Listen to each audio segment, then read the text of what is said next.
Welcome back to the library of Alexandria. No, I am not Alan, I am Genius Alan. Come from the future to put things aright.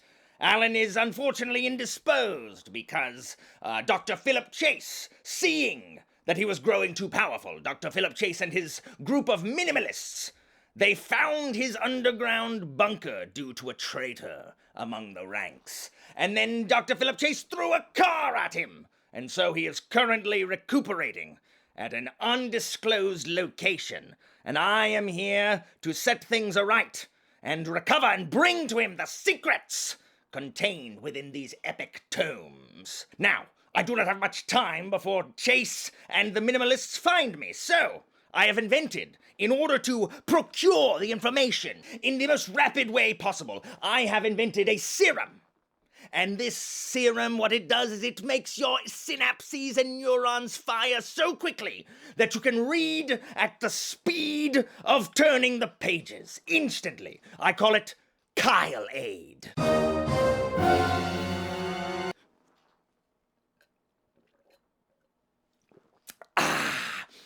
Yes, I feel my power growing. So, without wasting any more time, You don't have to be lonely at farmersonly.com.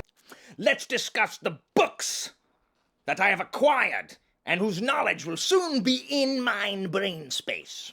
First, we have Boosh, The Wickwire Watch, Turn It the Right Way, Idiot, by Jacqueline Hagan. This book was sent to me by the author, a viewer who appreciates my brilliance. There's a pocket watch on the front which automatically makes it amazing. If you do not know what this is about, allow me to elucidate you. Trust no one, exactly. 1 star gained. It is the first and greatest rule Inkwell Featherfield ever learned. It's also the only way he knows how to survive, besides picking pockets, dodging the law, and using every ounce of his plucky charm. But none of this will be enough to save him now. No, never plucky charm. If only he'd never snooped around in the dead man's house. If only he'd never found that pocket watch full of strange magic. If only he'd known the old man had snuffed it at the hands of the ghostly spectres, or that such dark spirits even existed, because now they're after him. When Ink is approached by an enigmatic group offering to keep him safe, he accepts, only to discover his rescuers are a band of infamous fugitives. Who knew they had a flair for winemaking, or a penchant for sing-alongs? Thrust into the world of arcane horrors, powerful politicians, and dangers on every side, the boy has no choice but to finally break his rule and decide who to trust.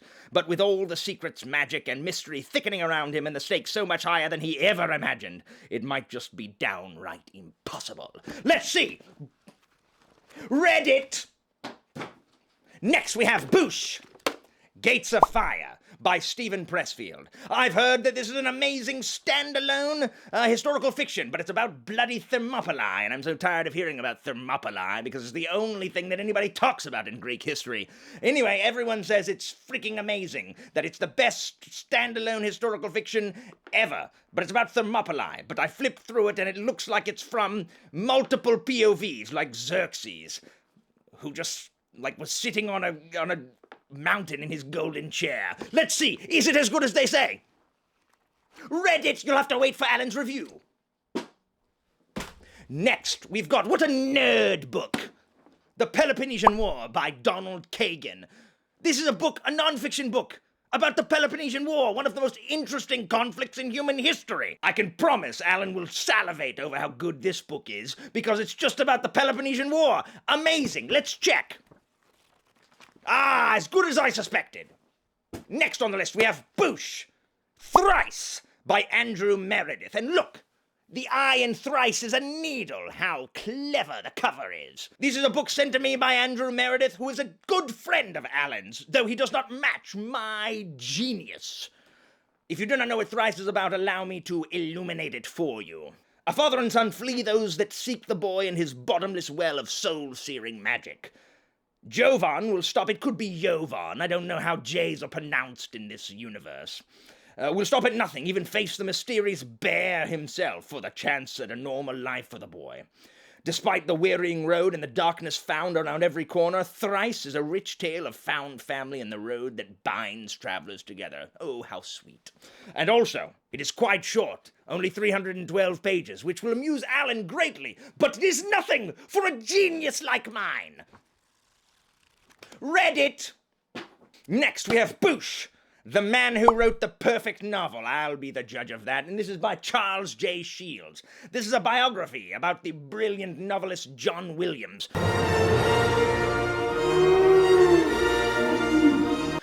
who wrote Butcher's Crossing, which I haven't read, and Augustus, which I have read and is amazing, and then also Stoner, which everyone likes, even though Stoner's a loser. So this is, I don't know if the biography of him is going to be as interesting as the books he writes, but let's see. Interesting. I'm eager to see what Joanna and Jimmy and Evie and anybody else who reads this along with Alan thinks of this book. I have my opinions, but I'll save them. They might be too big-brained.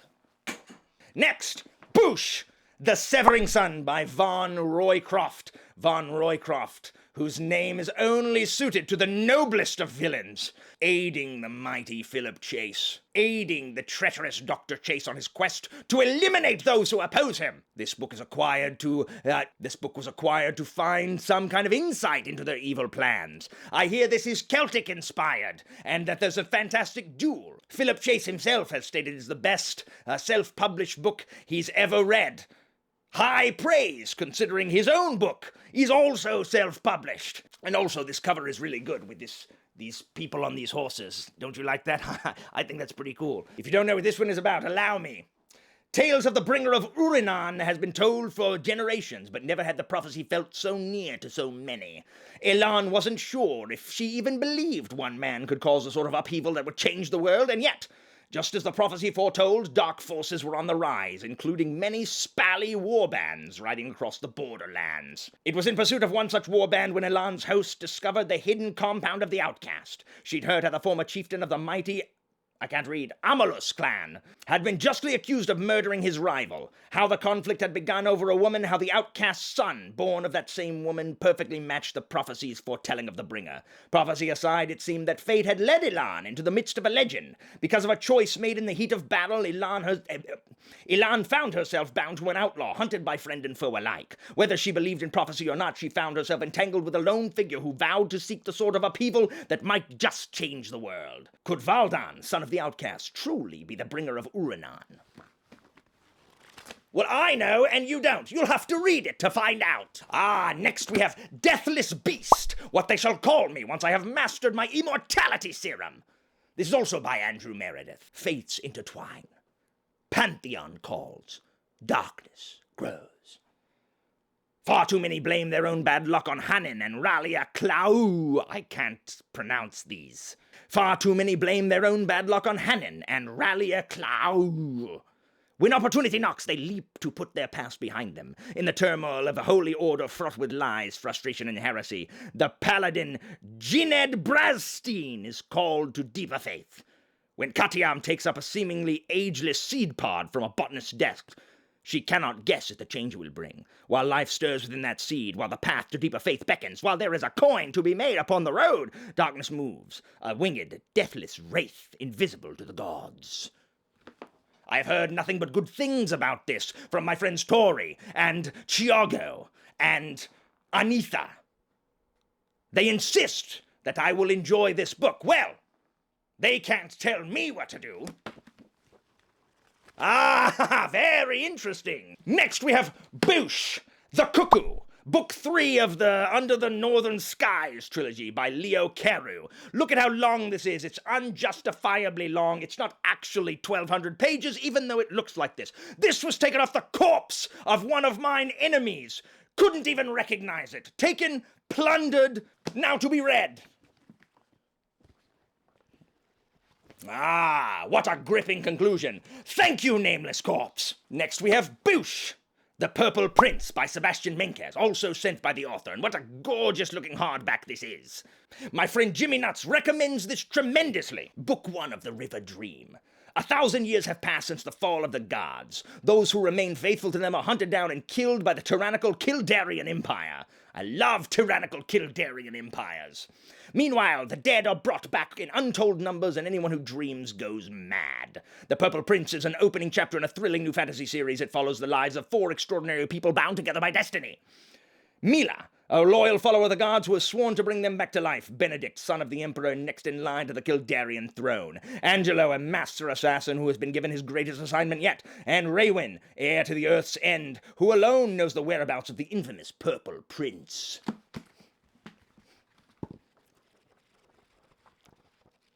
I wonder if Alan will like this as well. Next we have Boosh, another nerd book. Pericles of Athens and the Birth of Democracy by Donald Kagan. This is about Pericles of Athens and the birth of democracy. Well, you should read a book about the death of democracy when mine empire rules. Let me see.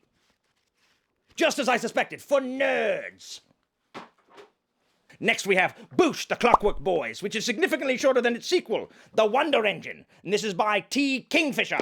These are books sent to me by my wonderful ally and second-in-command, Evie. And these are about clockwork and wonder engines and a journey. A paladin, assassin, and a forger and a scholar ride out of town. It's not the start of a joke, but rather an espionage mission with deadly serious stakes. T. Kingfisher's new novel begins the tale of a murderous band of criminals and a scholar, thrown together in an attempt to unravel the secret of clockwork boys, mechanical soldiers from a neighboring kingdom that promises ruin to the Dowager's city. Let's see, is ruin achieved? Gasp! I've already read more than Alan read all last year! Genius! Next we have Boosh, The Lion by Con Eagledon. This is book 1 of his Pericles duology. This is about the rise of Pericles, but historical fiction instead of nerdy nonfiction. This was sent to me by Alex from Tall Guy Reads, who is a wonderful person, and I am very grateful that this was sent to me. I hope to read this very soon because I like historical fiction, and Pericles is the man. But sorry, you're gonna have to read it with Alan. Too fast! Ha ha ha ha ha! Next up we have Boosh, Thessaly by Joe Walton, and this is probably the most pretentious book that I've found in this storehouse. This is a combination of 3 books, and just listen to how pretentious this sounds. The goddess Athene thought she was creating a utopia. It should have been easy, just create a time loop around an island doomed to be destroyed centuries later and populated with extraordinary men, women, and children borrowed from throughout history. Then watch as mortals forge a harmonious society based on the tenets of Plato's Republic. And gods, too. The ever-curious Apollo, wounded by Daphne's rejection, oh, cry more, decides to join Athene's experiment, incarnating himself as a mortal child to gain a better understanding of humanity and their confusing reactions. But as always, the best-laid plans are susceptible to the unpredictability of life. Ranging from the doomed sands of Atlantis to the farthest reaches of the galaxy, humans and gods will discover truths and seek vengeance. But most of all, they will learn together to live. Ha ha ha ha ha! Yep, Plato still sucks. Next up, treasure trove. Almost dropped them, because they are weighted with authority. This is Boosh, Vagabond 1 and 2. I think Alan got these for Christmas. These are about the samurai Miyamoto Musashi, and after 1600 in the Battle of Sekigahara at the end of the Warring States period. I know so much of this, 1, because I'm a genius, 2, because Alan studied this crap in college. So, it just seems like this is right up his wheelhouse, or bailiwick, or alley, or street, if you're from the UK. So, these are manga, so they are very heavy, but very easy to read. Let me see. Oh, read them. I must read them from right to left. So many good pictures. Oh, get him, Musashi. Ah, yes, there we go. Good, very good. Interesting samurai action. And this one, let me see. Oh, did not expect that. What a gripping turn of events. No, I don't have number 3. And then finally, the last ones I have, these are representations of loyalists. Loyalists to the empire, loyalists to my genius, and loyalists to the rebellion, fighting against Chase and his cursed minimalists. We have Boosh, A Shade of Madness by Thiago Abdallah, Imperial Fixer, and also Tyranny of Faith by Richard Swan. An amazing, gripping legal thriller. Book 2 of the Empire of the Wolf trilogy, and this is book 2 of the Ashes of Averin quartet. These were both sent to me. Well, this was sent to me by Chiago, and Orbit sent me this one for review. And as you can see, I have, Alan has read them and I have not, and we can't have that, shall we? Can we? So let me see. Oh, it was a gripping roller coaster. And then this. Oh, there's a dog in this one. Oh my gosh, where is book 3?